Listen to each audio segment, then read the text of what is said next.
because I see how Megan's world has changed. Because when we started business together, actually how we met, Natalie, you like this, I was doing an event with Elena Cardone to raise money for charity to promote her book. And Megan was the person who ran the charity. So we met and she was like, oh my God, I love your organization. So I was like, I don't know this woman, but sure, maybe she's my perfect business partner. Like, so this is what happened, and she's pregnant. I was like, she's gotta be my perfect business partner because she's wild and crazy. She's pregnant and she wants to work like a maniac. That sounds like me, like something I'd want to do. So anyways, long story short, I've seen her whole journey from being pregnant to being a new mom to now having a toddler, and at the same time, we've literally taken this business from doing online events during COVID to 500-person events. And it's like, wow, right?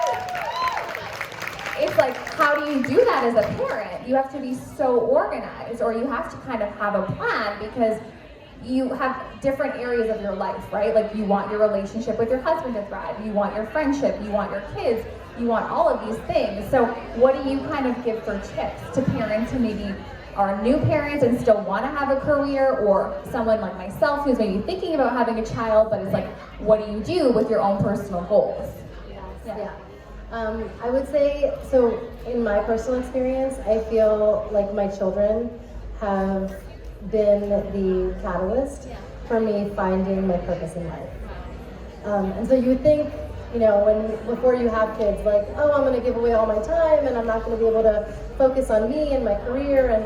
And it's so interesting how that flips, and you're so much more intentional about where you spend your time and what your goals are. Because not only do you not have enough time, that's like, you know, a given. You're operating on less, you're responsible for these human beings that are relying on you, but also you want to model that for them and be your authentic self so that they have someone to look up to. So having kids actually might just catapult your career into what you want it to be. And no one tells you that. Yeah, no one tells you that. Yes. They think that you're going to be sacrificing and have to give things up, and that's not true. I would say that work-life balance is a misnomer. There's never a balance. It's never going to be 50-50 on a given day. It just depends. So there's some days where you get to focus more on work, making you're here and you get to do that. And then there's other days where, you know, if your kid's at home sick, then you're focusing on them. So get the idea of balance out of your mind, because that doesn't exist. But I would say for just some tips to share, number one, self-love is so important. And I don't mean manicures and face masks and all of that. I mean really carving out sacred time for yourself. It could be in the morning. I feel like that's the best way to start the day, whether it's a journaling ritual or a meditation. Just observing your own breath and why we're living and breathing is all you need to kind of feel connected to your identity. So give yourself that time, you deserve it. You can't fill from an empty cup. Second, I would say create magical moments. So a friend of mine, sadly, when she was in her 30s, her mom passed away. And I remember her eulogy speech.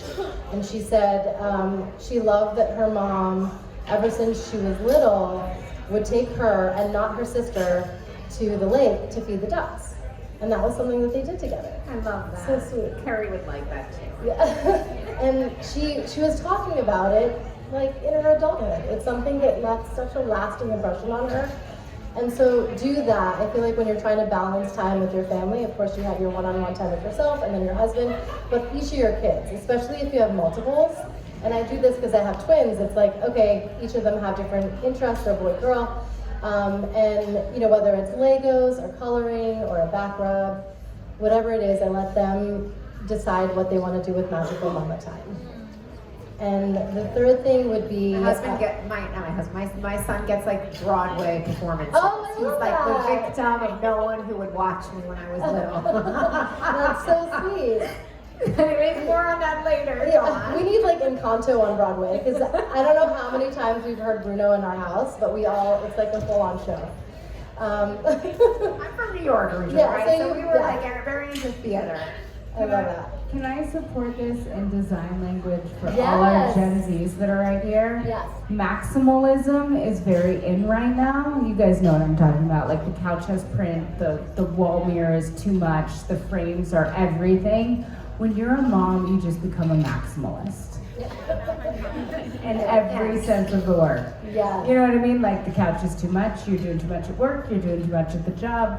Yeah. That's right. From a visual perspective, right? That's what you're talking about? Yeah, no, it's true. It's so true.